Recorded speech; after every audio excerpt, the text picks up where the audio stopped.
ici à côté le président du groupe AfricSearch. AfricSearch est un cabinet de conseil en ressources humaines et de recrutement qui a été créé en 1996. L'idée, dès le départ, c'était d'adresser la question du capital humain en Afrique, parce que vous n'êtes pas sans savoir que le développement d'un pays ou d'un continent se fait à partir de son capital humain.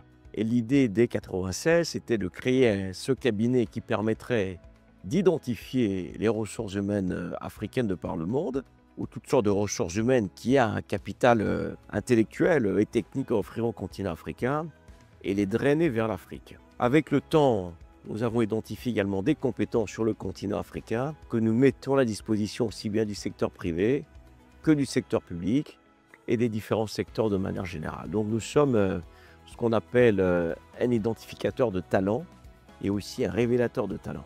On constate qu'il y a une forme d'inadéquation entre les besoins du marché et les formations qui sont dispensées sur les marchés dans nos pays en général.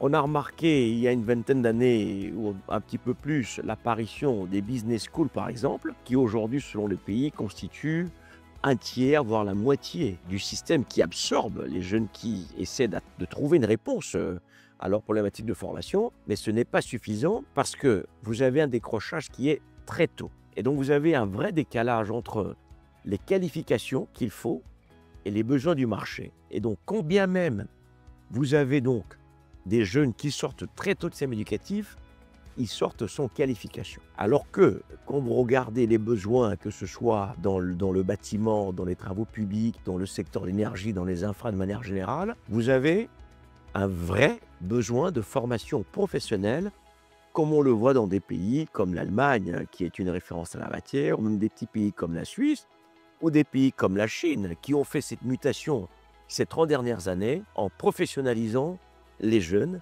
qui sortent du système très tôt ou alors qui sont dans le système mais à qui on donne des qualifications. Donc clairement, nous sommes dans un contexte de forte inadéquation qui va s'accélérer parce que vous avez des mutations sectorielles plus rapides et donc qui rendent relativement obsolètes et assez vite maintenant les formations qu'on a pu avoir il y a 5 ans, il y a 10 ans, et donc nous sommes sur un marché structurellement en inadéquation. La numérisation, la digitalisation ou l'intelligence artificielle, qui en est une des déclinaisons, c'est le grand sujet. Donc le premier point, c'est que l'Afrique est une terre qui sait absorber les innovations. Mais ça crée un sujet.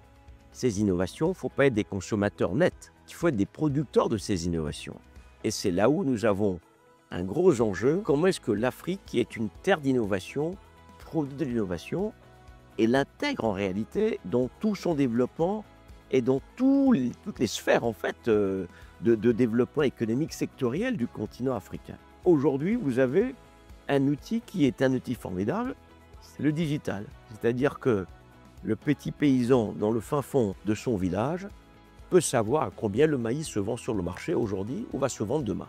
Donc ça veut dire que ce n'est pas juste un effet de style, le numérique ou la digitalisation, mais ça apporte des réponses extrêmement concrètes au quotidien dans la vie des populations africaines. Aujourd'hui, la guerre des talents se fait autour de toutes les compétences digitales. Pourquoi des compagnies comme Google, Amazon, Facebook forment des milliers de codeurs en Afrique qu'ils emploient pour leur business en dehors du continent africain?